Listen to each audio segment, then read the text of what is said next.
Comment তুলে দিন।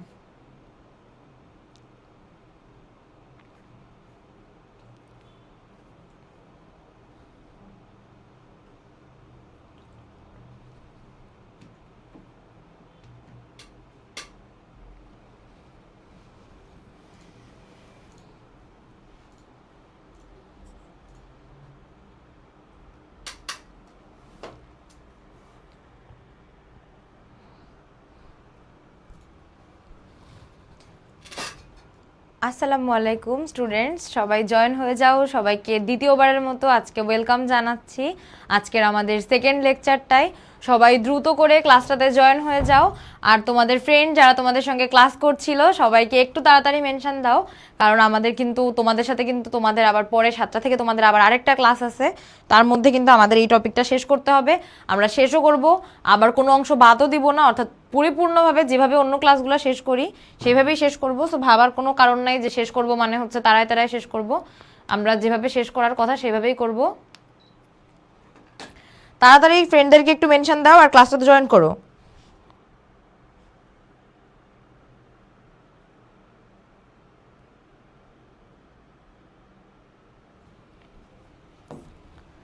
আচ্ছা, তো দেখো আমরা এখন আজকের সেকেন্ড লেকচার, এটাতে আমরা চলে যাব কোথায়? গার্হস্থ্য বিজ্ঞান সেকেন্ড পেপারে। অর্থাৎ গত ক্লাসটার ভিতর থেকে কিন্তু আমাদের গার্হস্থ্য বিজ্ঞান প্রথম পত্র শেষ। গার্হস্থ্য বিজ্ঞান প্রথম পত্র যে শেষ করে ফেলেছি, এটা কি টের পেয়েছো? অর্থাৎ বুঝতেই পারছো যে আমাদের যখন পড়া থাকছে, আমাদের যখন পড়াগুলো আছে, আমাদের আগের পড়াগুলো আছে, আমাদের রেকর্ড ক্লাসগুলো করা আছে, আমাদের আগের পিডিএফগুলো পড়া আছে, আমাদের কাছে এখন রিভিশন দেওয়া কিন্তু কত সুপার ইজি হয়ে গেছে। সো ফার্স্ট পেপার আমরা শেষ করে ফেলেছি, এখন আমরা সেকেন্ড পেপারে সুইচ করলাম। অ্যান্ড এখন আমরা দেখবো আমাদের সেকেন্ড পেপারের প্রথম দুইটা অধ্যায়, প্রথম এবং দ্বিতীয় অধ্যায়। প্রথম অধ্যায়টা হচ্ছে বাংলাদেশের বর্তমান পরিবার কাঠামো। এই চ্যাপ্টারটা থেকে secure answer must must must প্রত্যেকটা বাচ্চা করবা। সিকিউর অ্যান্সার এখান থেকে কেউ অফ করবা না। যার যার সিকিউ এখান থেকে লিখবা না, যে এখান থেকে সিকিউ, সে কিন্তু পরে পরে পস্তাবা। এবং এই চ্যাপ্টারের সিকিউগুলো তো সুপার ইজি, মানে কোনো রকমে একটু পড়ে জাস্ট টপিকগুলো সম্পর্কে আইডিয়া থাকলে এখান থেকে সিকিউ লেখা সম্ভব। এখান থেকে সিকিউ লেখার জন্য তোমার আলাদা করে নতুন কিছু জানার দরকার নাই। দেখো টপিকগুলো কি আছে। মাতৃভাষ পরিবার সম্পর্কে ব্যাখ্যা করো। তোমরা সবাই জানো মাতৃভাষ পরিবার জিনিসটা কি, যে বিয়ের পরে যখন নবদম্পতি তার মায়ের বাড়িতে বাস করে এবং হাজবেন্ড তার শ্বশুর বাড়িতে বাস করে, যে সিচুয়েশনটা সৃষ্টি হয় আমরা জানি, ওইটাকে আমরা কি বলি? মাতৃভাষ পরিবার। একক পরিবারের অসুবিধাগুলো ব্যাখ্যা করো। একক পরিবারে কি হয়? বাচ্চাদের মধ্যে সামাজিকতা কম থাকে, তারপরে ছোট বাচ্চা যখন হয়, বাবা মা যখন চাকরিজীবী হয়, তাকে রেখে যাওয়ার মানুষ থাকে না, এই টাইপের যে সমস্যাগুলো থাকে একক পরিবারে। এরপরে বাচ্চা যে ভাগাভাগি করা যে ব্যাপারটা, এটা বুঝে না। মানুষজনের মধ্যে আত্মীয়তার সম্পর্কর যে ইমোশনাল যে জায়গাটা, এটা তারা ফিল করে না। এরপরে যে বয়স্কদের যে ভালোবাসার বা একটা যে বৃদ্ধ মানুষ বাসায় থাকলে যে একটা ছায়ার ব্যাপারটা থাকে, যে গার্ডিয়ানের যে ব্যাপারটা, সেটা তারা ফিল করে না। অর্থাৎ বিভিন্ন রকম অসুবিধা আছে। একক পরিবারের সুবিধাও আছে, আবার সেগুলো তোমার ব্যাখ্যা করা, যেমন হচ্ছে সন্তানদের পড়াশোনা ভালো হয়, ফাইন্যান্সিয়াল কন্ডিশন ভালো থাকে, এরপরে বিভিন্ন রকম ডিসিশনগুলো যে হচ্ছে ডিসিশনগুলোতে সমস্যা হয় না, নিজেদের মতো করে নিজেদের ইচ্ছা মতো ডিসিশন নেওয়া যায়, এই টাইপের সুবিধাগুলো তোমার এখানে আছে। একক ও পরিবারের সুবিধা অসুবিধা তুলনামূলক বিশ্লেষণ, অর্থাৎ একক পরিবার কি, যৌথ পরিবার কি, এটা তোমার জানতে হবে। তারপরে তোমার একক পরিবার এবং যৌথ পরিবারের সুবিধা এবং অসুবিধা তুলনামূলক বিশ্লেষণগুলো তুমি করতে পারবা। সুপার ইজি একদম। ছোটবেলা থেকে আমরা পড়তে পড়তে বড় হয়েছি এরকম টপিক, এখান থেকে আমাদের জানার মতো, বোঝার মতো, নতুন করে শেখার মতো কোনো কিছুই নাই। এরপর দেখো বলছে পরিবারের বৈশিষ্ট্য। পরিবারের বৈশিষ্ট্য ব্যাখ্যা করতে গেলে এখানে তোমার একটু পয়েন্ট আকারে আসতে হবে, অর্থাৎ 7 থেকে 8টা পয়েন্ট তুমি লেখার চেষ্টা করবা, যেখানে হচ্ছে বলবা যে পরিবার হচ্ছে যে পরিবারের বৈশিষ্ট্য বলতে যে সন্তান জন্মদান করা, তারপরে হচ্ছে তাদেরকে যে সামাজিক শিক্ষা দেওয়া, তারপরে আবাসস্থলের যে একটা ব্যাপার, তারপরে অর্থনৈতিক যে লক্ষ্যটা থাকে সেটা অ্যাচিভ করা। অর্থাৎ পরিবারের বৈশিষ্ট্য বলতে আমরা যে সমস্ত জিনিসগুলো জানি মোটামুটি সবগুলো এখানে ইনক্লুড করার ট্রাই করবা। এরপরে কি আছে? পরিবারের নির্দিষ্ট কিছু কার্যাবলী রয়েছে, বিশ্লেষণ করো। পরিবারের নির্দিষ্ট কিছু কার্যাবলী বলতে পরিবারের যে কার্যাবলীগুলো আমরা জানি, পরিবারের বৈশিষ্ট্য এবং পরিবারের কার্যাবলী জিনিসটা কিন্তু সেম। অর্থাৎ যেগুলো তুমি বৈশিষ্ট্য আকারে লিখবা, যখন কার্যাবলীর অ্যান্সার করবা তখন সেম জিনিসগুলো তুমি কার্যাবলী আকারে লিখতে পারবা, যে সন্তান জন্মদান করা, এরপরে হচ্ছে যে ফাইন্যান্সিয়াল দিকগুলো মেটানো, তারপর আবাসস্থলের যে দায়িত্বটা সেটা মিট আপ করা, তারপরে সমাজের যে সামাজিক শিক্ষা দেওয়ার যে ব্যাপারটা, এই সামাজিক শিক্ষা দেওয়ার ব্যাপারটা এনশিওর করা। এই প্রত্যেকটা জিনিস কিন্তু পরিবারের বৈশিষ্ট্য, পাশাপাশি পরিবারের কার্যাবলীর মধ্যেও পড়ে, সেম জিনিস। এরপরে পরিবারের জৈবিক মনস্তাত্ত্বিক কাজগুলো ব্যাখ্যা করা। জৈবিক কাজ বলতে তোমার এখানে সন্তান জন্মদান এবং লালন পালন, আর মনস্তাত্ত্বিক হচ্ছে যে ইমোশনাল সাপোর্ট দেওয়ার যে জায়গাটা সেটা। এই জিনিসগুলো সুন্দর করে মোটামুটি ব্যাখ্যা করতে পারলেই পরিবারের জৈবিক এবং তোমার মনস্তাত্ত্বিক কাজের যে ব্যাখ্যা এটার অ্যান্সারটা চলে আসবে। এরপর দেখো সুখী শিশুরা যেসব গুণ অর্জন করে তা ব্যাখ্যা করো। সুখী শিশু বলতে কিরকম শিশু? যার পরিবারের মধ্যে কোনো ঝামেলা নেই, বাবা মায়ের মধ্যে কোনো সংঘাত ফ্যাসাদ ঝামেলা বিবাদ নাই, সে হচ্ছে সুখী শিশু। এবং সে কিরকম জীবনযাপন করে বা গুণ অর্জন করে, অর্থাৎ তার ভিতরে আত্মবিশ্বাস থাকে, সে হচ্ছে বড় মনের অধিকারী হয়, তার ধৈর্যশীলতার জায়গাটা থেকে সে ধৈর্যশীল হয়, এবং এই টাইপের যে গুণাগুণের যে ব্যাপারটা সেই জিনিসগুলো হচ্ছে তার ভিতরে থাকে।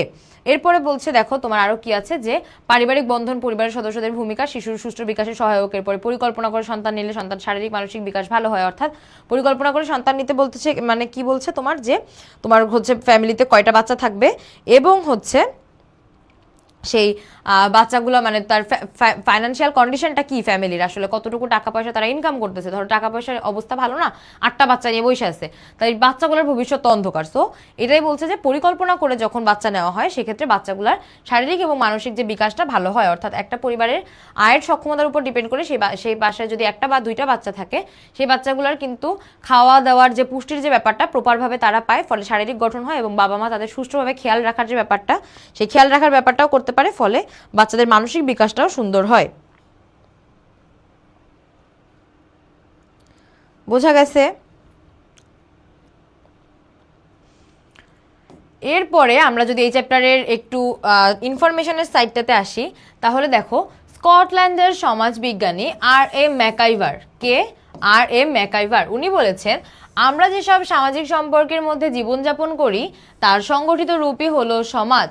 অর্থাৎ আমাদের সমাজে যত রকম সামাজিক সম্পর্ক আছে, আমাদের পরিবার থেকে শুরু করে আমাদের শিক্ষা প্রতিষ্ঠান, আমাদের ধর্মীয় প্রতিষ্ঠান, আমাদের রাজনৈতিক প্রতিষ্ঠানগুলো, এভরিথিং সবগুলোর একটা পরিশীলিত রূপকেই আমরা কি বলি?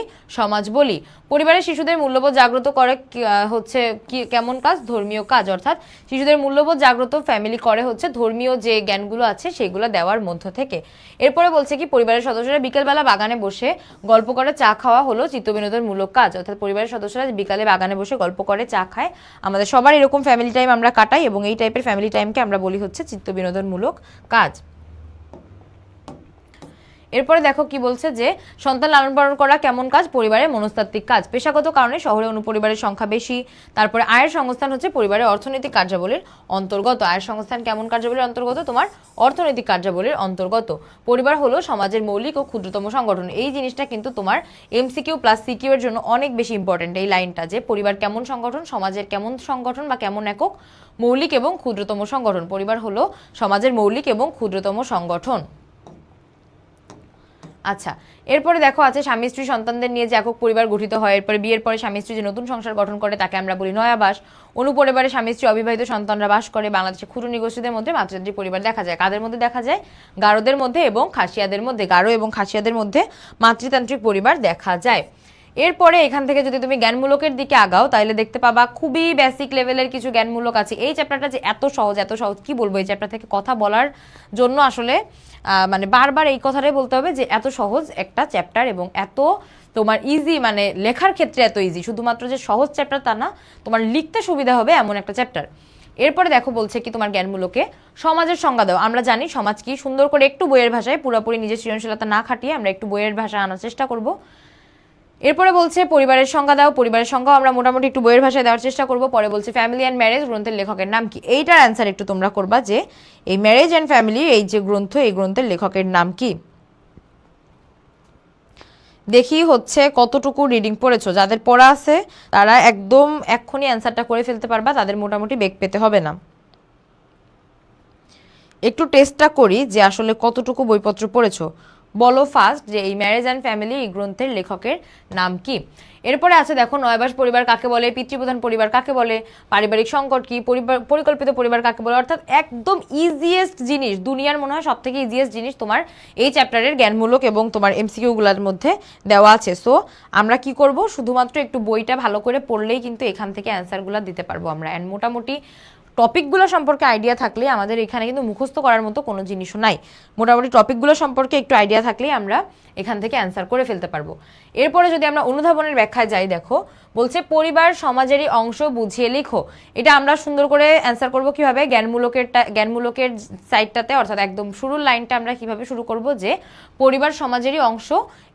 এই যে কথাটা, এটার একটা এই লাইনার যে ব্যাখ্যা যতটুকু দেওয়া সম্ভব সেটুকু প্রথম লাইনে আমরা দিব যে পরিবার সমাজেরই অংশর পরবর্তী ক্ষেত্রে যে হচ্ছে পরিবার কিভাবে সমাজের একটা অংশ হিসেবে বা পরিবার যে সমাজের মৌলিক এবং ক্ষুদ্রতম একক, ওই লাইনটা আমরা এখানে রাখতে পারি। অর্থাৎ এটার জ্ঞানমূলকের লাইন হিসেবে আমরা কাকে রাখতে পারি, যে পরিবার হলো সমাজের মৌলিক এবং ক্ষুদ্রতম একক বা ক্ষুদ্রতম ইউনিট, গেল এটার জ্ঞানমূলক। এবার কেন পরিবারকে সমাজের অংশ বলা হচ্ছে, পরিবার কিভাবে আসলে সমাজটাকে বিল্ড আপ করতেছে, এই রিলেটেড ব্যাখ্যাগুলো আমরা মোটামুটি 3-4 লাইনে দিয়ে আমরা এটা শেষ করব। Thank you Fatema. এই বইয়ের গ্রন্থের লেখক হচ্ছে তোমার নিমকভ। এই যে ম্যারেজ অ্যান্ড ফ্যামিলি বইয়ের লেখক হচ্ছেন নিমকভ। Thank you. আচ্ছা, এরপরে বলছে দেখো একক পরিবারে শিশু কেমন হয়, আত্মনির্ভরশীল হয়। অর্থাৎ যেহেতু তার হচ্ছে তার দাদা দাদি বা চাচা চাচি থাকে না, বা বাবা মা যদি ওয়ার্কিং লেডি বা ওয়ার্কিং প্যারেন্টস হয়, সেক্ষেত্রে তোমার হচ্ছে তার বাচ্চাকে কিন্তু নিজের কাজগুলো নিজেই করতে হয়, ফলে একক পরিবারে বাচ্চাটা আত্মনির্ভরশীল হয়।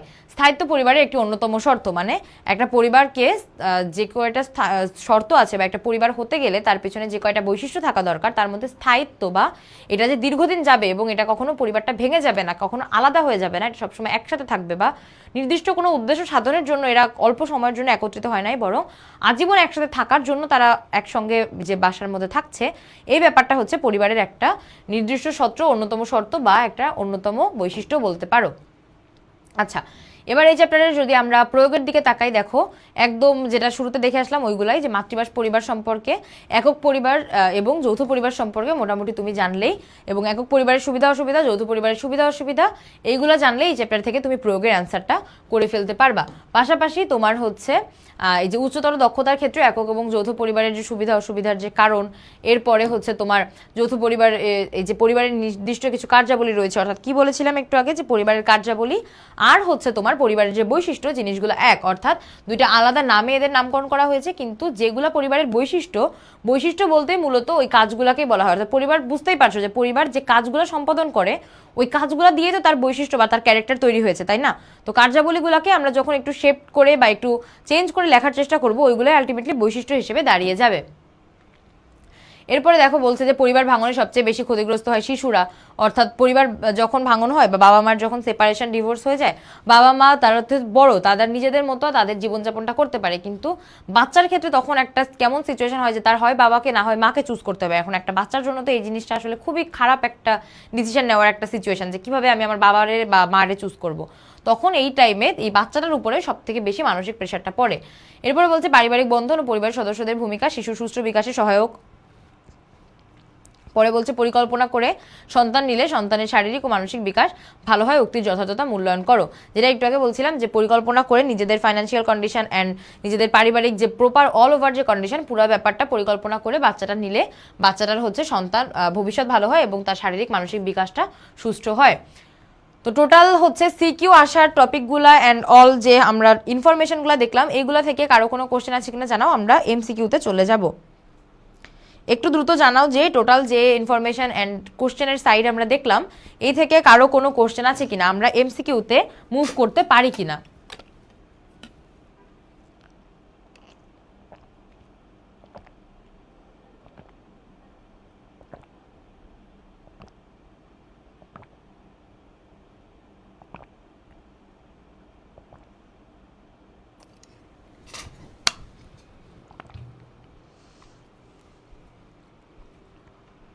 আচ্ছা, ক্লিয়ার, থ্যাংক ইউ। তাহলে হচ্ছে আমরা এমসিকিউতে যদি যাই, দেখো বলছে ক বলেছেন আমরা যেসব সামাজিক সম্পর্কের মধ্যে দিয়ে জীবনযাপন করি তার সংগঠিত রূপই হলো সমাজ। একটু আগে জাস্ট দেখে আসলাম এই কটাকে, অ্যারিস্টটল, নিমকভ, ম্যাকাইভার নাকি ওয়েস্টমার্ক, এই কটাকে যে বলেছেন যে আমার যে সমস্ত সামাজিক সম্পর্কের মধ্যে আমরা বাস করি তার সংগঠিত রূপই হচ্ছে সমাজ, এইটা বলেছেন কে এখানকার, অ্যারিস্টটল নাকি নিমকভ, ম্যাকাইভার নাকি তোমার ওয়েস্টমার্ক?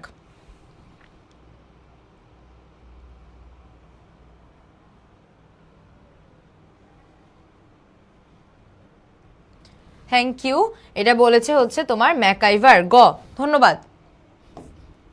বলছে পরিবারের শিশুদের মূল্যবোধকে জাগ্রত করা কোন ধরনের কাজ? শিশুদের মূল্যবোধ জাগ্রত করা জৈবিক, ধর্মীয়, মনস্তাত্ত্বিক নাকি রাজনৈতিক? দ্রুত বলো। শিশুদের মূল্যবোধ জাগ্রত করা কোন ধরনের কাজ? জৈবিক, মনস্তাত্ত্বিক নাকি ধর্মীয় নাকি রাজনৈতিক?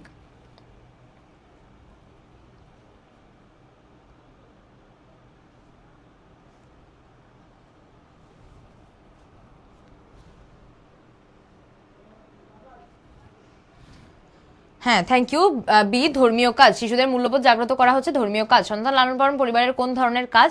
সন্তান লালন পালন হচ্ছে পরিবারের মনস্তাত্ত্বিক কাজ। পরিবারের মনস্তাত্ত্বিক কাজ। পেশাগত কারণে শহরে কোন ধরনের পরিবার বৃদ্ধি পাচ্ছে? যৌথ পরিবার, বর্ধিত পরিবার, অনুপরিবার নাকি বহু বিবাহ ভিত্তিক পরিবার? পেশাগত কারণে শহরে বৃদ্ধি পাচ্ছে হচ্ছে অনুপরিবার। শহরে কোন পরিবার বৃদ্ধি পাচ্ছে? অনুপরিবার। পরিবারের নতুন শিশুর জন্ম কোন ধরনের কাজ? ধর্মীয়, জৈবিক, মনস্তাত্ত্বিক, অর্থনৈতিক? দ্রুত বলো। পরিবারে নতুন শিশুর জন্ম কোন ধরনের কাজ? পরিবারে নতুন শিশুর জন্ম কোন ধরনের কাজ?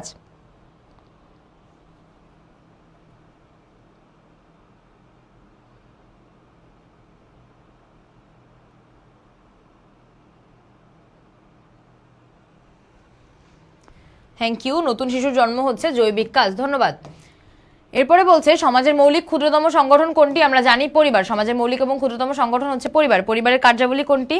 আয়ের সংস্থান, ধর্মের মিল, পারস্পরিক বিশ্বাস নাকি জীবনের নিরাপত্তা? দ্রুত বলো। পরিবারের কার্যাবলীর মধ্যে কোনটি পড়ে? আয়ের সংস্থান, ধর্মের মিল, পারস্পরিক বিশ্বাস নাকি জীবনের নিরাপত্তা? পরিবারের কার্যাবলীর মধ্যে নিচের কোনটি পড়ে?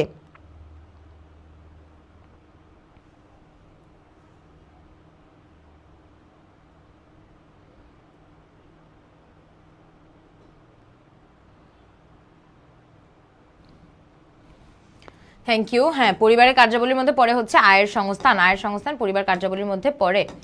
এরপরে দেখো কি আছে।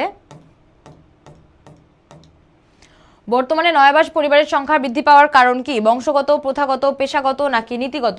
নয়াবাস পরিবারের সংখ্যা বৃদ্ধি পাওয়ার কারণ কি? বংশগত, প্রথাগত, পেশাগত নাকি নীতিগত? কোন কারণে নয়াবাস পরিবার বৃদ্ধি পাচ্ছে?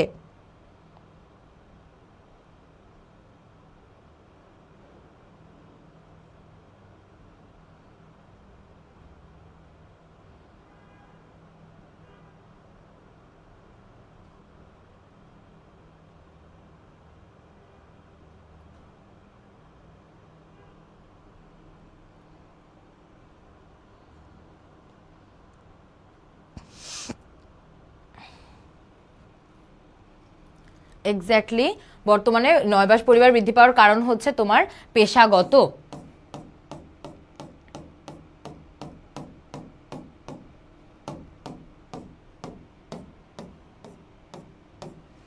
এরপরে একটা বহুপদী সমাপ্তি সূচক দেখি, চলো। বলছে পরিকল্পিত পরিবারের মাধ্যমে সম্ভব পরিবারের কি? পরিকল্পিত পরিবার গঠন করার মধ্যে দিয়ে কোন কোন কাজগুলো সম্ভব? জনসংখ্যা সীমিত রাখা, খাদ্য উৎপাদন বৃদ্ধি নাকি অর্থনৈতিক উন্নতি নিশ্চিত করা? পরিকল্পিত পরিবার তৈরি করার মাধ্যমে খাদ্য উৎপাদন বৃদ্ধির সাথে কোনো সম্পর্ক নাই। এখানে হচ্ছে তোমার ইম্পর্টেন্ট যে জায়গাটা যেটা সম্ভব সেটা হচ্ছে জনসংখ্যা সীমিত রাখা আর হচ্ছে অর্থনৈতিক উন্নতি নিশ্চিত করা, অর্থাৎ 1 ও 2 হবে, ক হবে, অর্থাৎ জনসংখ্যা সীমিত রাখতে পারবো আমরা পরিকল্পিত পরিবারের মাধ্যমে এবং অর্থনৈতিক উন্নতি যেটা সেটা নিশ্চিত করতে পারবো। এরপর আমরা একটা যদি উদ্দীপক সহ এমসিকিউ দেখি। ফাহিমদের পরিবারের সদস্যরা বিকেলবেলা বাগানে বসে গল্প করে আর চা খায়। রাতে খাওয়ার পর তারা সবাই মিলে টেলিভিশন দেখে। বলছে ফাহিমদের পরিবারে কোন ধরনের কাজের চিত্র ফুটে উঠেছে? নিরাপত্তামূলক, চিত্তবিনোদনমূলক, মনস্তাত্ত্বিক নাকি জৈবিক? ফাহিমদের পরিবারে কোন কাজটা ফুটে উঠেছে? দ্রুত বলো। 22-এর আনসার করো ফার্স্ট। ফাহিমদের পরিবারে কোন ধরনের কাজটি ফুটে উঠেছে? এটা কি নিরাপত্তামূলক নাকি মনস্তাত্ত্বিক, জৈবিক নাকি চিত্ত বিনোদনমূলক? এক্স্যাক্টলি, থ্যাংক ইউ, চিত্ত বিনোদনমূলক। এবার বলছে দেখো 23, এই পরিবারের কাজের প্রয়োজনীয়তা সম্পর্কে, পরিবারে এই যে কাজটা ফাহিমের পরিবারে চলছে এটার প্রয়োজনীয়তা সম্পর্কে যদি বলতে যাই আমরা, পরিবারের সদস্যদের মধ্যকার ঐক্য বজায় রাখে, মানসিক প্রশান্তি প্রদান করে, আর্থিক নিরাপত্তা নিশ্চিত করে। কোনটা কোনটাকে আমরা বলতে পারি যে এই যে চিত্তবিনোদনমূলক যে কাজটা, অর্থাৎ একসঙ্গে বসে চা খাচ্ছে, তারপর রাতে খাওয়ার পর একসঙ্গে বসে গল্প করছে, এক্ষেত্রে পরিবারের সদস্যদের ঐক্য বজায় থাকে, মানসিক প্রশান্তি আসে, আর্থিক নিরাপত্তা নিশ্চিত করে। এটা যেহেতু তার মাইন্ডটা ফ্রেশ হচ্ছে, চিত্তবিনোদনমূলক কাজ চলছে, এখানে আর্থিক নিরাপত্তার বা আর্থিক কোনো লেনদেন এখানে হিসাব নাই। এখানে অ্যান্সার হবে তোমার ক, এক্স্যাক্টলি 23-এর এ, অর্থাৎ পরিবারের সদস্যদের মধ্যকার যে ঐক্য এটা বজায় থাকে এবং মানসিক শান্তি প্রদান করে। এবার আমরা আরেকটা যদি দেখি, 2010 সালে বিয়ের পর রীতা ও রাজীব নতুন ফ্ল্যাট ভাড়া নিয়ে বসবাস শুরু করেছিল। একমাত্র সন্তান শেফার জন্মের 5 বছর পর তাদের বিবাহ বিচ্ছেদ ঘটেছিল। বলছে রীতার পরিবার কোন ধরনের পরিবার? রীতার পরিবার হচ্ছে নয়াবাস পরিবার, অর্থাৎ নতুন ফ্ল্যাট নিয়ে আলাদাভাবে তারা বসবাস শুরু করে। এবার বলছে পারিবারিক পরিবেশের প্রভাবে শেফার অর্থাৎ 5 বছরের শিশুটার অবস্থা কি হবে? মানসিক বিকাশ ব্যাহত, আত্মবিশ্বাস অর্জনে বাধা সৃষ্টি, আচরণ ঈর্ষাপরায়ণ ও আত্মক্রমণাত্মক হতে পারে। তিনটাই হবে। বাবা মার সেপারেশনের ফলে তার আচরণের মধ্যে এই তিনটা প্রভাবই পড়বে। তার মানসিক বিকাশ ব্যাহত হবে, আচরণ ঈর্ষাপরায়ণ এবং আক্রমণাত্মক হবে, পাশাপাশি তার আত্মবিশ্বাস অর্জনে বাধার সৃষ্টি হবে।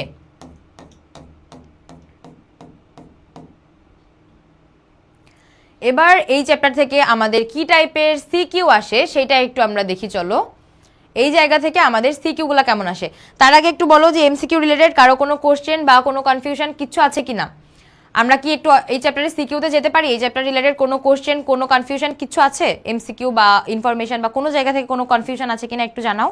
আমরা সিকিউতে যেতে পারি কিনা একটু বলো। শুনো, এই প্রত্যেকটা জায়গা থেকে আমরা এখনো পর্যন্ত আজকে আমাদের এই যে আমরা 7 নাম্বার লেকচারটা আমরা করছি, এই পর্যন্ত টোটাল ক্লাসগুলোতে আমরা যতগুলো ম্যাটেরিয়াল প্রোভাইড করেছি, যে এমসিকিউগুলো, যে সিকিউ টপিকগুলো প্রোভাইড করেছি, যে ইনফরমেশনগুলো প্রোভাইড করেছি, আশা রাখছি ইনশাআল্লাহ এর বাইরে আমাদের কিন্তু কোনো কিছু আসবে না। পাশাপাশি আরও একটা কথা বলে দিয়েছি, কি বলতো, শুধুমাত্র এগুলোর উপরে ডিপেন্ড না করে আমরা কিন্তু একটু মেইন বইতে ফোকাস করব, মেইন বইয়ের উপরে আমরা ডিপেন্ড করব। বারবার প্রত্যেকটা ক্লাসে একটা কথা বলি, মেইন বইটা সুন্দর করে পড়ার কোনো বিকল্প তোমার নাই। তুমি গাইড, টেস্ট পেপার ধরে যদি পানিতে গোলায় খেয়েও ফেলো, কোনো লাভ হবে না যদি মেইন বইয়ের সঙ্গে তোমার সম্পর্ক ভালো না থাকে। সো এই দুইটা জায়গায় একটু ফোকাস করে, একটু মাথা ঠান্ডা করে যদি পরীক্ষার হলে যাও, ইনশাল্লাহ একটা ভালো রেজাল্ট আমাদের কিন্তু আসতে চলেছে। এছাড়া আমাদের ভালো রেজাল্ট ছাড়া আমাদের এখানে আর কোনো অপশানই নেই। আমাদের কাছে একটাই রাস্তা খোলা যে আমাদের একটা ভালো রেজাল্ট করতে হবে। আচ্ছা, ক্লিয়ার? তাহলে আমরা হচ্ছে আমাদের সিকিউতে যাই। চলো, বলছে যে এক্স এর সমষ্টি সমাজ, আবার আরেকটা হচ্ছে তোমার সিচুয়েশন যেটা বলছে ওয়াইড কথা, বলছে যে স্বামী স্ত্রী দ্বারা সৃষ্ট একটি সংঘ। এবার বলছে এক্স কে চিহ্নিত করা এর বৈশিষ্ট্য ব্যাখ্যা করো। অর্থাৎ এক্স হচ্ছে এমন একটা জিনিস যেটা, এটার সমষ্টি হচ্ছে সমাজ, আবার বলতে স্বামী স্ত্রী দ্বারা সৃষ্ট একটা সংঘ। আমরা বুঝতেই পারছি যে এক্স বলতে কাকে বোঝানো হচ্ছে। এক্স বলতে বোঝানো হচ্ছে পরিবারকে। এক্স হচ্ছে পরিবার। এখন বলছে এক্স কে চিহ্নিত করে এর বৈশিষ্ট্য ব্যাখ্যা করো। অর্থাৎ এটার জ্ঞানের অ্যান্সার তোমার কি হবে বলো তো? জ্ঞানের অ্যান্সার হবে হচ্ছে তোমার এক্স কে চিহ্নিত করা। অর্থাৎ তোমার বলতে হবে যে এক্স কে চিহ্নিত করে আমরা বুঝতে পারি যে এক্স হলো পরিবার। অর্থাৎ এক্স বলতে এখানে পরিবারের কথা বোঝানো হয়েছে। পরবর্তীতে অনুধাবনের ব্যাখ্যায় তুমি একটু আলোচনা করবা যে পরিবার কিভাবে হচ্ছে একটি সামাজিক সংগঠন, পরিবার কিভাবে সমাজটাকে হচ্ছে এভাবে বিল্ড আপ করছে। অর্থাৎ পরিবার যে সমাজের ক্ষুদ্র এবং মৌলিক যে ইউনিট, এটার ব্যাখ্যাটা তুমি অনুধাবনে করবে। পরবর্তীতে তুমি তোমার প্রয়োগে আসবে এবং তুমি উদ্দীপকে চলে যাবে এবং বলবে যে এই যে পরিবারের সমষ্টি যে সমাজ, এইটাকে তুমি কেন আসলে জাস্টিফাই করছো, যে পরিবারের সমষ্টিকে সমাজ তুমি কেন বলছো। পাশাপাশি স্বামী স্ত্রী দ্বারা সৃষ্ট একটি সংঘ তুমি কেন পরিবারকে বলছো। অর্থাৎ স্বামী স্ত্রী বা একজন নারী পুরুষের বিয়ের মাধ্যমে যে পরিবারটা সৃষ্টি হয়, পরবর্তীতে সন্তান জন্মদানের মধ্যে দিয়ে পরিবারটা বিস্তৃতি লাভ করে, এই ব্যাখ্যাগুলো তোমার এখানে আসবে। ক্লিয়ার? অর্থাৎ ঘতে আমরা কি দেখব, প্রতিটি এক্স এবং প্রতিটি এক্স এর নির্দিষ্ট কিছু কার্যাবলী রয়েছে। প্রতিটি এক্স বলতে কি, প্রত্যেকটি পরিবারের, প্রতিটি এক্স এর বলতে প্রত্যেকটি পরিবারের নির্দিষ্ট কিছু কার্যাবলী রয়েছে। দেখো কি চেয়েছে তাহলে তোমার, আলটিমেটলি তোমার প্রয়োগে চেয়েছে হচ্ছে বৈশিষ্ট্য, এবং তোমার উচ্চতর দক্ষতায় চেয়েছে হচ্ছে তোমার পরিবারের কার্যাবলী, পরিবারের বৈশিষ্ট্য এবং তোমার পরিবারের কার্যাবলী। ক্লিয়ার? সিকিউটা ক্লিয়ার কিনা যে পরিবারের বৈশিষ্ট্য চেয়েছে এবং পরিবারের কার্যাবলী চেয়েছে।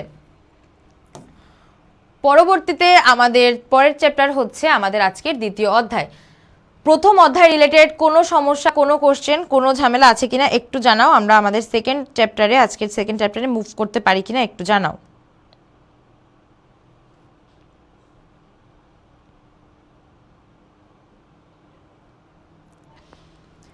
এই চ্যাপ্টারে আমরা আজকের সেকেন্ড চ্যাপ্টারে মুভ করতে পারি কিনা একটু জানাও, যে আমাদের টোটাল যা দেখলাম প্রথম অধ্যায় থেকে, এখান থেকে আমাদের কোনো ঝামেলা আছে কিনা। ওকে, ক্লিয়ার। সেকেন্ড চ্যাপ্টারটা হচ্ছে আমাদের কিসের উপরে? প্রজননতন্ত্র, মাতৃগর্ভে শিশুর বৃদ্ধি ও পারিপার্শ্বিক প্রভাব। প্রথমেই বলে রাখছি এই চ্যাপ্টার থেকে আমাদের তেমন একটা কোশ্চেন আসে না, এবং এই চ্যাপ্টার থেকে সিকিউ না লেখার জন্য আমি তোমাদের ইনফ্লুয়েন্স করেছি অলরেডি। এই চ্যাপ্টার থেকে সিকিউ না আসার পসিবিলিটি ম্যাক্স, যদি আসেও লিখবা না। এই চ্যাপ্টারে সিকিউ আসার কথা না, আসলে বাদ দিবা। কোনো বোর্ডে যদি আসেও, যে যেখানেই থাকো, যে বোর্ডে থাকো, বাদ দিবা। তারপরেও যদি কারো মনে হয় এখান থেকে সিকিউর অ্যান্সার করা দরকার, সেজন্য আমাদের ব্যবস্থা আছে। আমরা যদি তারপরেও কারো মনে হয় আমরা এখান থেকে সিকিউর অ্যান্সার করব, সেই ব্যবস্থাও আছে, আমরা ভিতরে দেখব। পাশাপাশি আমাদের এখান থেকে এমসিকিউ তেমন একটা আসে না। দেখো টপিক অ্যানালাইসিসে মাত্র এখান থেকে আমরা একটা টপিকই পেয়েছি, অর্থাৎ সপ্তম মাসের ভ্রূণের বিকাশ ব্যাখ্যা, মানে মাতৃগর্ভে বাচ্চাটা যখন 7 মাসের থাকে সেই 7 মাস পর্যন্ত তার ভ্রূণের বিকাশটা কিভাবে হয়, ওই 7 মাস পর্যন্ত তার ব্রেনের গঠন, তার হাত পার গঠন, তার টোটাল হচ্ছে অন্যান্য অঙ্গ সংস্থানগুলো, তার যে পাকস্থলী বলো, তার কিডনি, ফুসফুস, হার্ট, লাঞ্চ, এই সমস্ত জিনিসপত্রগুলোর গঠনটা আসলে কোন পর্যায়ে থাকে সপ্তম মাসে, সেই রিলেটেড ব্যাখ্যা একটা টপিকে আমরা পেয়েছি এখানকার টপিক অ্যানালাইসিসে। এরপরে আমরা যদি এখান থেকে কিছু ইনফরমেশন দেখি, দেখো বলছে জাইগোট সৃষ্টির মুহূর্ত থেকে 2 সপ্তাহ পর্যন্ত সময়কে অঙ্কুরিত কাল বলা হয়। জাইগোট সৃষ্টির টাইমটা কি, অর্থাৎ যখন একজন নারী কনসিভ করে, অর্থাৎ তার হচ্ছে এই যে তোমার শুক্রাণু এবং ডিম্বাণুর মিশ্রণে যে মেইন যে তোমার ভ্রূণের সঞ্চারটা সৃষ্টি হয় বা এই যে জাইগোটটা গঠন হয়, এইটা সৃষ্টির মুহূর্ত থেকে 2 সপ্তাহ পর্যন্ত সময়কালকে কি বলে, অঙ্কুরকাল। অর্থাৎ তার কনসিভ করার টাইম থেকে 2 সপ্তাহ পর পর্যন্ত টাইমটাকে বলা হয় হচ্ছে অঙ্কুরিত কাল। তারপরে জাইগোট বা ভ্রূণ সৃষ্টির প্রক্রিয়াকে কি বলে, নিষেক। অর্থাৎ একটা শুক্রাণু এবং একটা ডিম্বাণু যে মিক্স হয়ে তোমার তারপরে যে জাইগোটটা বা ভ্রূণটা গঠন করে, এই গঠন প্রক্রিয়াটাকে বলা হয় হচ্ছে নিষেক। এটা আমরা মোটামুটি ছোটবেলা থেকে এই ওয়ার্ডটার সাথে পরিচিত। ছোটবেলা বলতে কোন ক্লাস থেকে, মোটামুটি 9-10 থেকে আমরা এই ওয়ার্ডটার সাথে পরিচিত। যাদের আমাদের ম্যাক্সিমামের যাদের হচ্ছে তোমার সায়েন্স ব্যাকগ্রাউন্ড, কিংবা যাদের সায়েন্স ব্যাকগ্রাউন্ডও না, আমরা যারা সাধারণ বিজ্ঞানও পড়েছি, তারাও আমরা কিন্তু এই টার্মটার সাথে পরিচিত। এরপরে কি আছে, পুষ্টিহীনতায় আক্রান্ত মায়ের সন্তান কম রোগ প্রতিরোধ ক্ষমতা সম্পন্ন হয়, যেটা বোঝাই যাচ্ছে, আলাদা করে এক্সপ্লেন করার কিছু নাই। যে মা তার গর্ভকালীন সময়ে ঠিকঠাক মতো খাবার নেয়নি, ঠিকঠাক মতো পুষ্টি উপাদান গ্রহণ করেনি, অবভিয়াসলি সে একটি দুর্বল শিশু, একটা পুষ্টিহীনতায় ভুগছে এমন শিশুই জন্ম দিবে। গর্ভধারণের 2 মাস পর থেকে জন্ম মুহূর্ত পর্যন্ত সময় হলো ভ্রূণ সমাপ্তিকাল। কখন থেকে কখন, 2 মাস পর থেকে সন্তানটা জন্ম দেওয়া পর্যন্ত এই পুরো টাইমটাকে বলা হয় হচ্ছে ভ্রূণ সমাপ্তিকাল। ক্লিয়ার? ইনফরমেশনগুলো ক্লিয়ার? এবার দেখো যেটা বললাম যে এই চ্যাপ্টার থেকে আমাদের খুবই কম সিকিউ আসে। তো জ্ঞানমূলকের ক্ষেত্রে একটাই সিকিউ, যেটা হচ্ছে কি বলে, বংশগতি কাকে বলে। বলতে পারবা এখানে যে বংশগতি কাকে বলে? দেখি এটার অ্যান্সারটা কেউ দিতে পারো কিনা, অর্থাৎ এই চ্যাপ্টারটা দেখি রিডিং কারো পড়া আছে কিনা, যে বংশগতি কাকে বলে, বংশগতি বলতে তুমি কি বুঝো। এরপরে কি, ডাউন সিনড্রোম একটি বংশগতি ত্রুটি, বুঝিয়ে লেখো। অর্থাৎ ডাউন সিনড্রোম বলতে এখানে একটা রোগের কথা বলা হচ্ছে, এই রোগটা একটা বংশগত রোগ, এটা তোমার বুঝিয়ে লিখতে হবে। এরপরে প্রয়োগে আমরা সেই টপিকটাই পাচ্ছি যে সপ্তম মাসে ভ্রূণের বিকাশ ব্যাখ্যা করো। অর্থাৎ এই যে সপ্তম মাস পর্যন্ত এই যে তোমার জাইগোট বা এই যে ভ্রূণটা, এটার বিকাশটা কোন পর্যায়ে থাকে, সপ্তম মাস মায়ের পেটের মধ্যে থাকা অবস্থায়, গর্ভকালীন অবস্থায় সপ্তম মাস পর্যন্ত বাচ্চাটার শারীরিক গঠনটা কোন অবস্থায় থাকে, বিকাশটা কোন পর্যায়ে থাকে, সেই ব্যাখ্যাটা চেয়েছে। এই গেল তোমার এই চ্যাপ্টার থেকে মোটামুটি সিকিউর রিলেটেড আলোচনা অ্যান্ড হচ্ছে তোমার কি বলতো, সিকিউর রিলেটেড আলোচনা, পাশাপাশি আমরা টুকটাক ইনফরমেশন দেখলাম। এখন একটু জানাও যে এই টপিকটা, এই ছোট্ট অল্প স্বল্প টপিকের উপরে কারো কোনো কোশ্চেন আছে কিনা, আমরা এমসিকিউর দিকে যেতে পারি কিনা। এই টপিকের উপরে কারো কোনো কোশ্চেন আছে কিনা একটু জানাও ফার্স্ট। এই টপিকটার উপরে কি কোনো কোশ্চেন আছে?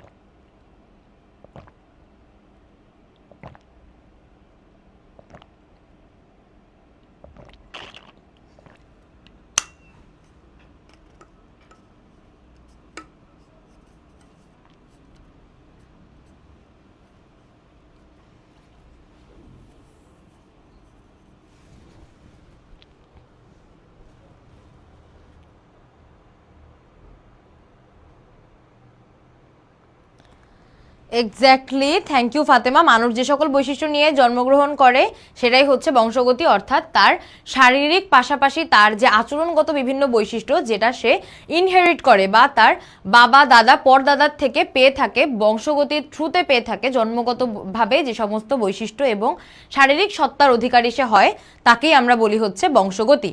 ওকে, ক্লিয়ার। চলো তাহলে আমরা দেখি এই চ্যাপ্টার থেকে আমাদের এমসিকিউ গুলা কেমন থাকে। বলছে জাইগোট সৃষ্টির মুহূর্ত থেকে 2 সপ্তাহ পর্যন্ত সময়কালকে কি বলে।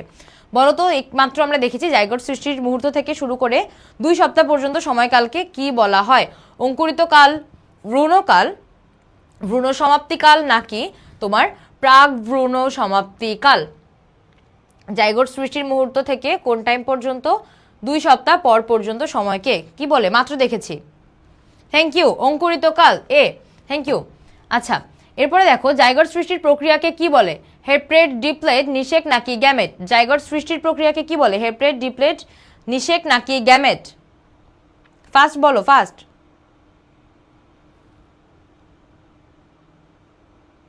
তোমরা এত ইন্টেলিজেন্ট অ্যান্ড এত ফাস্ট ফাস্ট ক্যাচ করো প্রত্যেকটা পড়া, মাশাল্লাহ, অনেক দূর যাবা ইনশাল্লাহ। অ্যান্ড তোমাদের যে স্পিডটা আসলে আমি তোমাদের সঙ্গে 2টা ক্লাস মোটামুটি 2 সাবজেক্ট নিয়ে দেখতে পারি যে কিছু কিছু আছো একদমই রেসপন্স করো না, যাদের উপরে অ্যাকচুয়ালি আমি ডিসঅ্যাপয়েন্টেড। আবার কয়েকজন আছো যারা আসলে খুবই রেসপন্স করো। এই রেসপন্স করাটা আসলে ইম্পর্টেন্ট, কারণ তুমি যখন একটা জিনিস পড়ছো তোমার মনে হচ্ছে যে আমি অ্যান্সার দেই বা না দেই, আমি তো আসলে অ্যান্সারটা জানি। ব্যাপারটা হচ্ছে তোমার অ্যান্সারটা জানার না। তুমি যখন অ্যান্সারটা দিচ্ছ তোমার কিন্তু তুমি জানো তোমার ব্রেন একটা প্রসেসের মধ্যে দিয়ে যাচ্ছে, পাশাপাশি তুমি যখন অ্যান্সারটা দিচ্ছ তোমার ব্রেন ওটা আরেকটা সিগন্যাল পেয়ে তোমার ডাবল রিয়াকশন হয়ে জিনিসটা তোমার ব্রেনে সেট হচ্ছে, সুন্দরভাবে স্থায়ী হচ্ছে। ওকে, তো জায়গার সৃষ্টির প্রক্রিয়াকে বলা হয় হচ্ছে নিষেক। Thank you. আচ্ছা, এরপরে বলছে পুষ্টিহীনতায় আক্রান্ত মায়ের সন্তান কেমন হয়? আমরা একটু আগে দেখলাম যে পুষ্টিহীনতায় মায়ের সন্তান কেমন হয়? কম রোগ প্রতিরোধ ক্ষমতা সম্পন্ন হয়, অর্থাৎ সেই সন্তানের রোগ প্রতিরোধ ক্ষমতা অনেক কম থাকে, কম রোগ প্রতিরোধ ক্ষমতা থাকে, মানে মায়ের যেহেতু পুষ্টিহীনতা আছে অবভিয়াসলি বাচ্চাটার রোগ প্রতিরোধ ক্ষমতাও কমে যায় বা অনেক কম থাকে।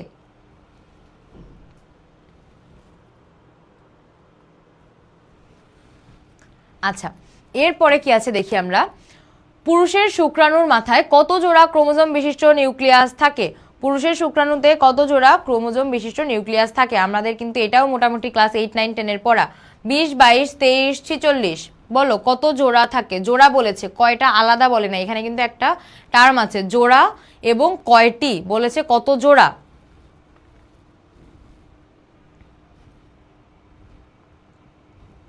Thank you, thank you. এখানে 23 জোড়া বা 46টি, 23 জোড়া বা 46টি। এবার দেখো বলছে যে তোমার ইউট্রাসের জরায়ুর প্রাচীর কতটি? মেয়েদের যে ইউট্রাসের প্রাচীর থাকে, আমরা জানি যে এখানে কয়েকটা পরত বা দেয়াল যে থাকে, এটার কতটা থাকে? এই পরতটা কয়টা পরত থাকে? 3টা, 4টা, 5টা নাকি 6টা? 38-এর অ্যান্সার করো ফার্স্ট, যেখানে পরত কতটি থাকে বা প্রাচীর কতটি থাকে?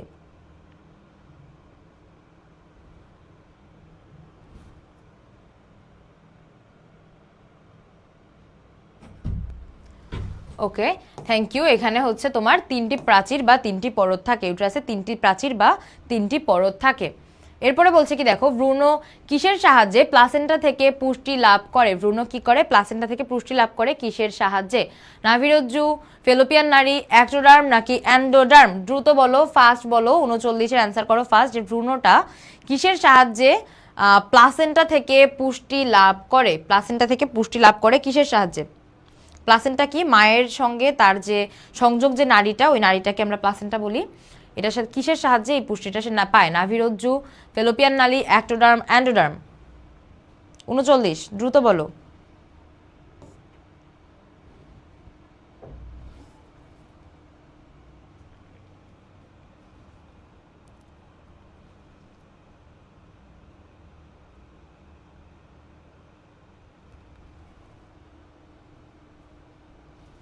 আচ্ছা, হ্যাঁ, ভ্রূণ হচ্ছে তার মায়ের থেকে এই যে পুষ্টিটা পায় হচ্ছে নাভিরজ্জুর সাহায্যে, অর্থাৎ নাভির সাথে দেখো না যে বাচ্চাদের নাভিটা জন্ম হওয়ার পরে নাভিটা কাটা হয়, অর্থাৎ ওই নাভির সঙ্গে তার মায়ের নাভির সরাসরি হচ্ছে সংযোগস্থল সংযুক্ত থাকে এবং এই নাভিরজ্জুর মধ্যে দিয়ে সে প্লাসেন্টা থেকে পুষ্টিটা লাভ করে। এরপর বলছে জাইগোটে ক্রোমোজোমের সংখ্যা থাকে কতটি? জাইগোটে ক্রোমোজোমের সংখ্যা থাকে কতটি? এখানে কিন্তু জোড়া বলে নাই, কয়টি বলছে, অর্থাৎ আমরা বুঝতেই পারছি যে এখানে থাকে হচ্ছে 46টি বা 23 জোড়া ক্রোমোজোম। জাইগোটে থাকে হচ্ছে 46টি বা 23 জোড়া। শব্দদূষণের ফলে গর্ভস্থ সন্তানের কি সমস্যা হতে পারে? মানসিক ভারসাম্যতা, বিকলাঙ্গতা, বধিরতা নাকি অপরিণত শিশুর জন্ম?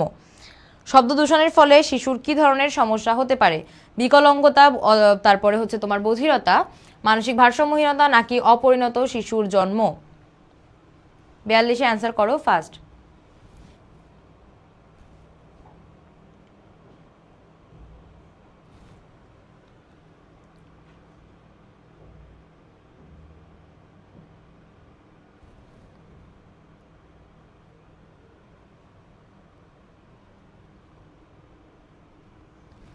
ওকে, এখানে হচ্ছে শব্দ দূষণের ফলে বাচ্চাটা আলটিমেটলি বধিরতায় ভোগে, মানে সে তার মায়ের গর্ভে থাকা অবস্থায়ও যদি অতিরিক্ত শব্দের ভিতর থেকে তার মা যায় বা অনেক বেশি শব্দ যদি সে তার আশেপাশে পেয়ে থাকে, সেক্ষেত্রে ওই গর্ভস্থ শিশুটার অসুবিধা হয় এবং সে গর্ভে থাকা অবস্থা থেকেই তার যে মানে ফিজিক্যাল যে প্রবলেমগুলো সেগুলো সে ফেস করা শুরু করে এবং সে বধির হয়ে জন্ম নেওয়ার সম্ভাবনা বেশি থাকে। এরপরে বলছে মায়ের শরীরে প্রোটিনের অভাব থাকলে শিশু কেমন হয়? মায়ের শরীরে প্রোটিনের অভাব থাকলে শিশু কি লম্বাকৃতি, খর্বাকৃতি, দীর্ঘকায় নাকি দুর্বল কেমন হয়? মায়ের শরীরে যখন প্রোটিনের অভাব থাকে তখন শিশুর অবস্থা কেমন হয়? লম্বাকৃতি, খর্বাকৃতি, দীর্ঘকায় নাকি দুর্বল?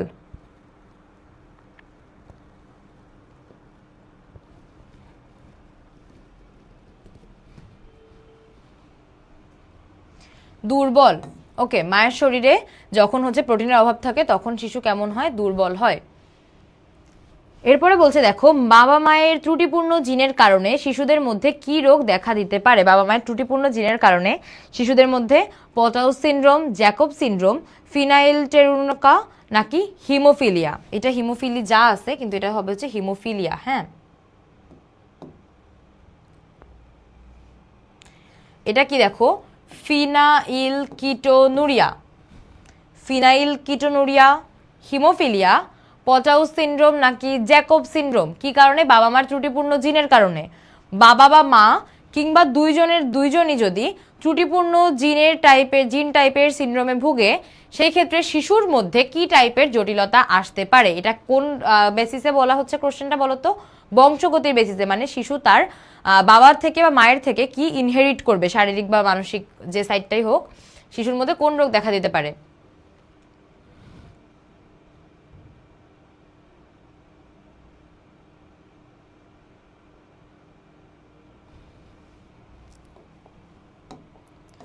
ওকে, এটা হচ্ছে তোমার হিমোফিলিয়া।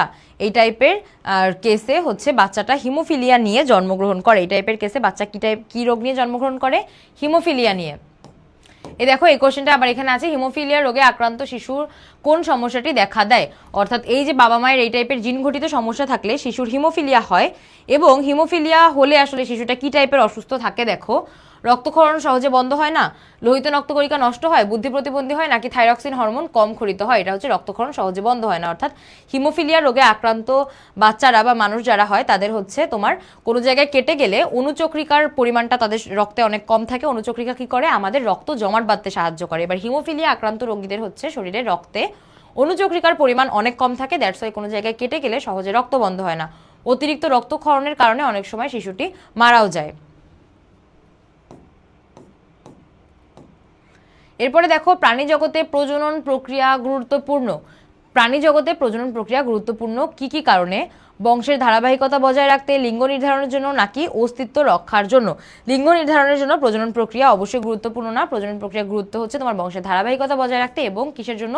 অস্তিত্ব রক্ষা করার জন্য। 1 এবং 2, প্রাণী জগতে প্রজনন প্রক্রিয়া গুরুত্বপূর্ণ হচ্ছে বংশের এই ধারাবাহিকতা রক্ষা করার জন্য এবং অস্তিত্ব রক্ষা করার জন্য।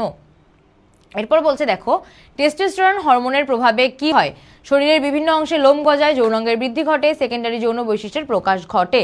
টেস্টোস্টেরন হরমোনের প্রভাবে কি হয়? এটা কাদের বলো তো? এটা মূলত ছেলেদের। অর্থাৎ টেস্টোস্টেরন হরমোন কাদের ক্ষেত্রে প্রভাব ফেলে? ছেলেদের ক্ষেত্রে। অ্যান্সার করো যে টেস্টোস্টেরন হরমোনের প্রভাবে কি হয়?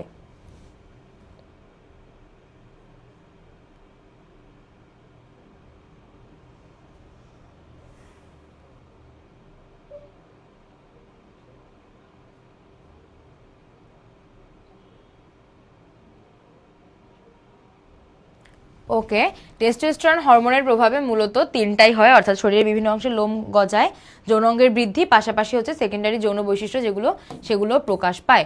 তো এমসিকিউ নিয়ে কারো কোনো কোশ্চেন, কোনো হচ্ছে এমসিকিউ পর্যন্ত যা যা আগে থেকে দেখলাম, এমসিকিউ প্লাস আগের ইনফরমেশন, সিকিউ টপিক, টোটাল জায়গা থেকে কারো কোনো কোশ্চেন আছে কিনা একটু জানাও, একটু মনে করো, একটু চিন্তা করো যে কোনো কনফিউশনের জায়গা এই চ্যাপ্টার থেকে ক্রিয়েট হয়েছে কিনা, একটু মনে করে একটু জানানোর চেষ্টা করো প্লিজ। ফার্স্ট, লিয়া ও রূপা 4 মাসের অন্তঃসত্ত্বা, আবার কন্যা সন্তান হবে শুনে লিয়ার মন খারাপ। রূপার হাম হয়েছে বলে ডাক্তারের কাছে এসেছে। দুইটা সিচুয়েশন দেখানো হয়েছে, লিয়া এবং রূপা দুইজনই 4 মাসের অন্তঃসত্ত্বা। বলা হচ্ছে যে লিয়ার কথা বলা হচ্ছে যে তার হচ্ছে আবারও কন্যা সন্তান হবে দেখে তার মন খারাপ, অর্থাৎ বোঝা যাচ্ছে যে তার আগে একটা বাচ্চা অলরেডি আছে, একটা বা তার বেশিও থাকতে পারে। আর রূপার হচ্ছে এই প্রেগনেন্ট অবস্থায় তার হাম হয়েছে। এবার বলছে লিয়া ও রূপার গর্ভস্থ সন্তান শিশুর বৃদ্ধির কোন পর্যায়ে রয়েছে? 4 মাস বলতে কোন পর্যায়ে বলো তো? আমরা দেখেছিলাম যে 2 মাসের পর থেকে একটা পর্যায়ে ধরা হয়, 2 মাস থেকে শিশুটার হচ্ছে তার জন্মগ্রহণ পর্যন্ত যে পর্যায়ে ধরা হয়, লিয়া এবং রূপার সন্তান গর্ভে সেই অবস্থায় রয়েছে। এটা কোন অবস্থা বলো ফার্স্ট? 51 এর অ্যান্সার করো ফার্স্ট।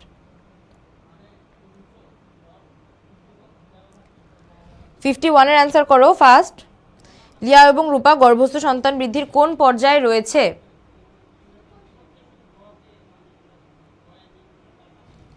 এক্স্যাক্টলি তারা হচ্ছে গর্ভের এই যে ভ্রূণ সমাপ্তিকাল, অর্থাৎ 2 মাসের পর থেকে বাচ্চাটা ভূমিষ্ঠ হওয়া টাইমটা পর্যন্ত এটাকে বলা হয় হচ্ছে তোমার ভূমি সমাপ্তিকাল। Thank you Fatema.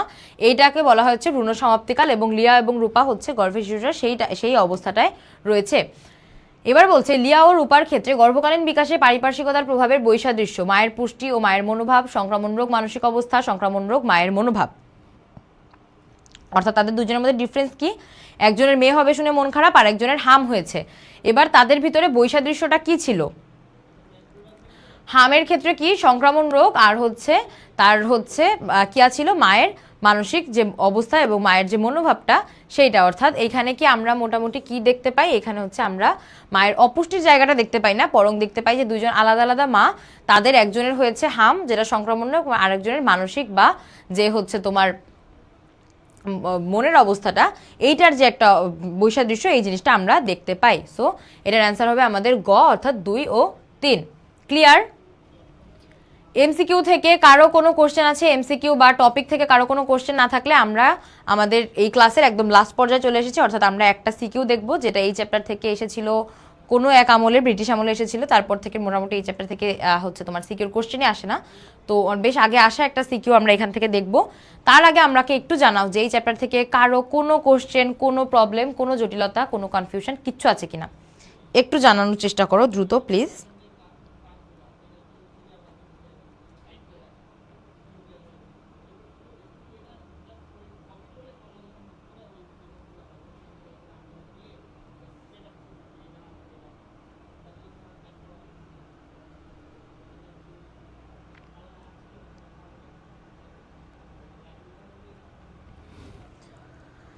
আচ্ছা ক্লিয়ার। তাহলে দেখো এইখান থেকে যদি সিকিউ আসে সেক্ষেত্রে তোমার সিকিউটা কেমন হবে? বলছে আইরিনের বয়স 23 বছর, সে 7 মাসের অন্তঃসত্ত্বা, নিয়মিত সুষম খাবার খায়, ডাক্তারের কাছে যায়, পরিবারের সবাই তাকে নিয়ে আনন্দে আছে। বোঝা যাচ্ছে যে খুবই একটা হ্যাপি প্রেগনেন্সি টাইম সে লিড করছে। আবার বলছে রোজিনার বয়স 16 বছর, সে 5 মাসের অন্তঃসত্ত্বা। কোনো কথা, 16 বছরের একটা বাচ্চা 5 মাসের অন্তঃসত্ত্বা, কিন্তু দারিদ্রতার কারণে সে পুষ্টিকর খাবার খেতে পারে না, প্রায় স্বামীর সাথে তার মনোমালিন্য হয়। অর্থাৎ বুঝতেই পারছে যে একটা খুবই হ্যাপি প্রেগনেন্সি টাইম ইঙ্গিত দিচ্ছে, এবং অন্যটা খুবই একটা উল্টাপাল্টা টাইপের সিচুয়েশন ইঙ্গিত দিচ্ছে। এই যে তোমার সেই কোশ্চেনটা, বংশগতি কাকে বলে? ডাউন সিনড্রোম একটি বংশগত ত্রুটি, অর্থাৎ যে অনুধাবন, যে জ্ঞান আমরা দেখে আসছি যে চ্যাপ্টারে, ওর বাইরে জ্ঞান অনুধাবন কখনো হয়ই নাই। বলছে দৃশ্যকল্প 1 গর্ভস্থ শিশুর বর্ধন ব্যাখ্যা করো। কি বলেছে? 7 মাসের অন্তঃসত্ত্বা। আমরা কি দেখেছিলাম? 7 মাসের বাচ্চার যে বিকাশ, 7 মাসের বাচ্চার যে বিকাশ প্রক্রিয়া, এই বিকাশ প্রক্রিয়ার ব্যাখ্যা কিন্তু আমরা দেখে আসছিলাম যে এই চ্যাপ্টার থেকে একটাই টপিক আমরা পাইছিলাম যেটা সিকিউ আসার মতো, এবং সেটা কি? যে 7 মাসের একটা বাচ্চা যে বর্ধন প্রক্রিয়া বা বিকাশ প্রক্রিয়া, সেটার ব্যাখ্যা। অর্থাৎ সেটার অ্যান্সার মোটামুটি পেলে আমরা আমাদের এই চ্যাপ্টার থেকে সিকিউর অ্যান্সারটা করে ফেলতে পারবো। এবার কি আছে? দৃশ্যকল্প 1 ও 2 এর ক্ষেত্রে পারিপার্শ্বিক প্রভাবের তুলনামূলক বিশ্লেষণ। পারিপার্শ্বিক প্রভাবটা কি? যে আইরিনের ক্ষেত্রে পারিপার্শ্বিক প্রভাবটা খুবই ইতিবাচক, এবং রোজিনার ক্ষেত্রে তার পারিপার্শ্বিক প্রভাবটা নেতিবাচক। দুজনের একদমই সিচুয়েশন দুই রকমের, দুজনের বয়সও খুবই, যেমন রোজিনার বয়সটা খুবই ভালনারেবল একটা অবস্থা, এবং তার যে প্রেগনেন্সিটা সেটা কিন্তু অনিরাপদ বা ঝুঁকিপূর্ণ একটা প্রেগনেন্সি। সো এই আলোচনাটা বা এই যে তোমার বৈসাদৃশ্যের যে ব্যাখ্যাটা, এটা মোটামুটি করলেই তোমার এটার অ্যান্সার চলে আসবে যে দৃশ্যকল্প 1 যে ব্যক্তি, উনার প্রেগনেন্সিটা একদম পারফেক্ট অ্যান্ড সুন্দর আছে, কিন্তু দৃশ্যকল্প 2 যে প্রেগনেন্সির সিচুয়েশনটা আমরা দেখতে পাচ্ছি সেটা হচ্ছে ঝুঁকিপূর্ণ, পাশাপাশি তার মানসিক অবস্থাও ভালো থাকছে না, যেটার প্রভাব আসলে বাচ্চার উপর পড়বে, এবং পুষ্টিকর খাবার খেতে না পারায় সেটার শারীরিক প্রভাবটাও কিন্তু বাচ্চার উপরে পড়বে। বাচ্চার রোগ প্রতিরোধ ক্ষমতা কম থাকবে, এবং অন্য যে কোনো রোগ নিয়েও সেই বাচ্চা জন্মগ্রহণ করতে পারে।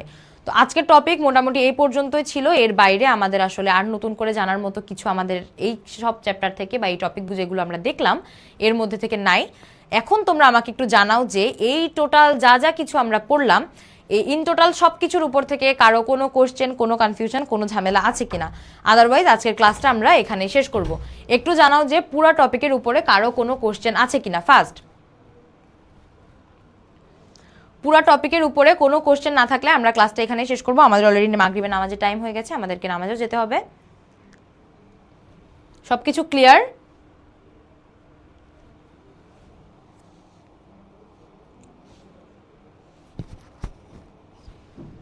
আচ্ছা, ওকে, থ্যাংক ইউ। তাহলে হচ্ছে পুরো ব্যাপারগুলো ক্লিয়ার, এবং পাশাপাশি যে জিনিসটা প্রত্যেকটা ক্লাসে বলি, আবারও বলছি, প্রত্যেকটা টপিক ধরে ধরে একটু বইয়ের যে তোমার শিরোনামগুলো আছে, শিরোনামগুলোর কাছে যে একটু টপিকগুলো দেখে দেখে পড়ার চেষ্টা করবা।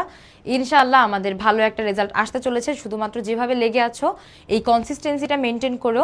ইনশাআল্লাহ আমাদের পিছনে ফেলার মতো বা A+ থেকে দূরে সরিয়ে ফেলার মতো আল্লাহ ছাড়া আর কেউ নয়, অ্যান্ড তার কাছে দোয়া তো আমাদের অবশ্যই করতেই হবে। সবাই ভালো থাকো, সুস্থ থাকো, পড়াশোনার মধ্যেই থাকো। সবাইকে আসসালামু আলাইকুম।